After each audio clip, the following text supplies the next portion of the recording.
This is chapter 7 from your English book. Okay, so today we are going to this chapter respect for work. यानी कि जो हमारी काम होती है, जो भी प्रोफेशन हो, वर्क हो, उसका हमें उतनी ही सम्मान करना चाहिए जितना हम खुद का या फिर दूसरों का करते हैं। उसी तरह काम का भी हमें उतने ही सम्मान करना चाहिए। कह रहे हैं कि ये जो लेसन है, this lesson is about an inspiring true incident of the life of George Washington, the commander in chief of US army, who later became the president of USA. Irrespective of the position or ranks of the soldiers, one should always respect their work. कह रहा है कि ये जो lesson है ये एक सच्ची घटना पे आधारित है, जो कि जॉर्ज वॉशिंगटन, जो कि यूएस आर्मी के कमांडर इन चीफ रह चुके हैं, उनके साथ घटी थी ये घटना। जॉर्ज वॉशिंगटन पहले यूएस आर्मी में एक कमांडर इन चीफ के तौर पे काम करते थे। उसके बाद वो बाद में चल के यूएसए के प्रेसिडेंट भी बन गए। उनका मानना है कि जो सोल्जर्स होते हैं, जो सैनिक होते हैं, उनको अपना पोजीशन, उनका जो भी पोजीशन है, जो भी रैंक है उनका उस आर्मी में, उसको भूल के बल्कि अपने काम के प्रति उनको हमेशा सम्मान दिखाना चाहिए। ठीक है, तो चलिए इस चैप्टर को स्टार्ट करते हैं और जानते हैं कि उनके साथ कौन सा इंसिडेंट हुआ था। ओके, दिया है कि George Washington became the first president of the United states of America in 1789। George Washington जो है वो यूएसए के यानी यूनाइटेड स्टेट्स ऑफ अमेरिका के पहले प्रेसिडेंट बने थे 1789 में। But before that he was the commander in chief of the US army. लेकिन उससे पहले वो यूएस की आर्मी में कमांडर इन चीफ के तौर पे वो काम कर चुके थे। Hard working and sincere, he looked after his soldiers well. वो कड़ी मेहनत भी करते थे, वो सिंसियर भी थे, और उसके साथ साथ उनके साथ जो काम करने वाले सोल्जर्स थे, अदर सैनिक जो थे, वो उनकी भी देखभाल करते थे, उनकी भी देखरेख करते थे, उनको भी देखते थे। ऐसा नहीं था कि वो कमांडर इन चीफ थे तो वो दूसरों को कमतर समझते, वो सबको एक साथ लेकर चलने में विश्वास रखते थे। कह रहे हैं one day Washington was riding his horse through a town when he passed some soldiers busy at work. कह रहे एक दिन वॉशिंगटन जो है वो अपने हॉर्स पे, अपने घोड़े पे राइड कर रहे थे, सवारी कर रहे थे, तो वो टाउन से गुजर रहे थे, तो उन्होंने देखा कि कुछ जो सोल्जर्स हैं वो सोल्जर्स वहाँ पे काम कर रहे हैं। They were unloading boxes and crates and carrying them to their barracks. वो लोग क्या करते थे कि बॉक्सेस, जो डब्बे होते थे,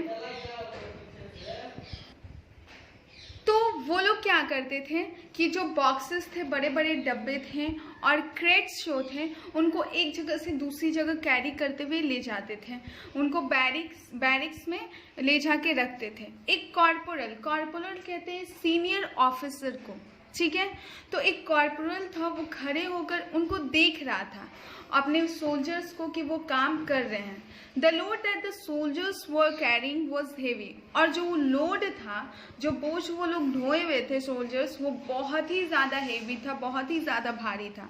They seemed to have been working since morning, thought Washington, because they looked tired and in need of rest. Washington अब ये सोच रहे थे कि वो लोग सुबह से भी काम कर रहे होंगे, ऐसा तभी वो ऐसा इसलिए सोचे क्योंकि वो जितने सोल्जर्स वो लोड को कैरी कर रहे थे वो बहुत ज़्यादा ही थके हुए थे और उनको रेस्ट की ज़रूरत थी। But the corporal didn't seem to notice that, लेकिन ऐसा लग रहा था जैसे वो जो कॉर्पोरल है, सीनियर ऑफिसर जो है, उसको कुछ दिखाई नहीं दे रहा, वो चीज़ देख ही नहीं रहा है कि उनके सोल्जर्स कितने थके हुए हैं। He kept shouting instructions to them and telling them to work faster. और वो उनको instructions देते जा रहा था और कह रहा था कि जल्दी जल्दी काम कीजिए, आप लोग जल्दी जल्दी काम कीजिए। Finally, there was just one crate to be moved. और आखिरकार बस एक क्रेट बचा था मूव करने के लिए, उसको रिलोड करने के लिए। It was the biggest and seemed to be the heaviest. और वो सबसे बड़ा क्रेट था और देखने में लग रहा था कि वो सबसे भारी है।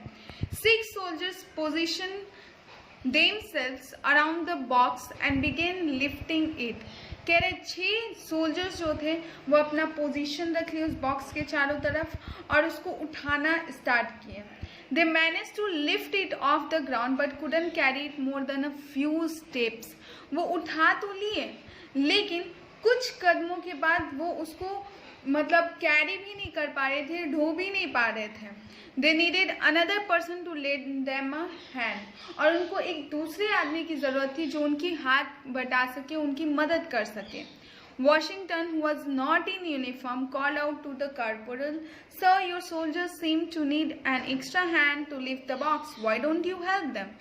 तो वॉशिंगटन जो कि उस समय यूनिफॉर्म में नहीं थे, वो कॉर्पोरल को बुलाएं और वो कहें कि सर, आपके ये जो जवान हैं वो उनको और मदद की ज़रूरत है, आप क्यों नहीं उनकी मदद कर देते हैं. तो इस बात पे कॉर्पोरल ने क्या जवाब दिया. The corporal glared at Washington, यानी कि वो वॉशिंगटन को घूर के देखने लगा.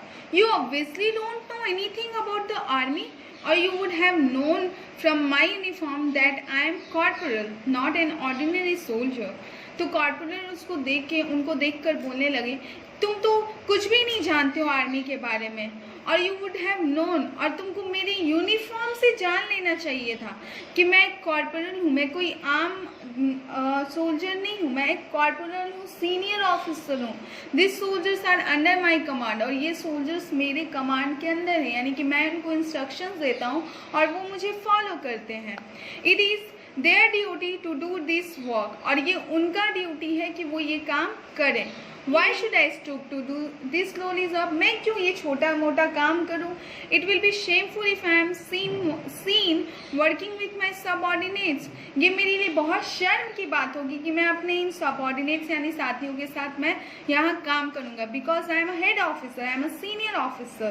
No one will respect me, he answered. अब वो जवाब दिए कि अगर मैं इनके साथ काम करने लगूँ तब तो मेरी कोई इज्जत ही नहीं करेगा. If that is so, sir, then I shall help them. अगर ऐसी बात है तो फिर मैं इनकी हेल्प करूँगा. सेड वॉशिंगटन, वॉशिंगटन ने ऐसा कहा कि अगर आप नहीं कर सकते तो मैं इनकी हेल्प करता हूँ. He got off his horse and removed his overcoat. वो हॉर्स से अपने घोड़े पर से उतरे और अपने कोट जो पहना था ओवरकोट उसको उतारा. रोलिंग अप हिज स्लीव्स, अपने स्लीव्स को यानी अपने आस्तीन को वो थोड़ा ऊपर की तरफ उठाए. ही जॉइंड द सोल्जर्स, वो उन सोल्जर्स की मदद करने चले गए. They lifted the crate and carried it on into the barracks. वो लोग क्रेट उठाए और उसको बैरिक्स तक पहुंचा दिए. The soldiers thanked Washington and invited him for T. जो सोल्जर्स थे, जो सिपाही जवान थे, उन्होंने वॉशिंगटन को थैंक किया और उनको चाय पर भी इनवाइट किया, बुलाया. Washington readily agreed. Washington agree हो गए कि हाँ चलिए मैं भी आपके साथ चलता हूँ. They went into the canteen and Washington stood in a queue with the other soldiers for tea and a plate of sandwiches. वो कैंटीन में वे लोग गए और वॉशिंगटन जैसे लाइन में सारे सोल्जर्स खड़े थे, वो भी सैंडविच का प्लेट और टी लेकर, चाय लेकर वो अदर सोल्जर्स के साथ खड़े हो गए. The soldiers did not know that the man sitting at their table was the commander in chief. वो सोल्जर ये बात जानते ही नहीं थे कि जो आदमी उनके साथ बैठा है टेबल पे वो कमांडर इन चीफ है. They told him stories about their experiences and life in the army. वो अपनी सारी कहानियाँ सोल्जर्स उनको बता रहे थे कि उनका आर्मी में कैसा एक्सपीरियंस रहा, कैसा उनका जीवन गुजर रहा है. Washington too heard them with enthusiasm, never letting the soldiers suspect who he really was. और वॉशिंगटन भी उनकी कहानियाँ एकदम मतलब खुशी व उल्लास के साथ सुन रहे थे और ये नहीं जानने दिया उन दूसरे सोल्जर्स को कि आखिर वो कौन है. After a while it was time for Washington to leave. और फिर कुछ समय बाद वॉशिंगटन का समय आ गया कि अब उनको वहाँ से जाना चाहिए था. He bade goodbye to the soldiers and thanked them for their kindness. उन्होंने सबको गुड बाय कहा और उनके इस विनम्र व्यवहार की वजह से उन सबको थैंक यू भी कहा.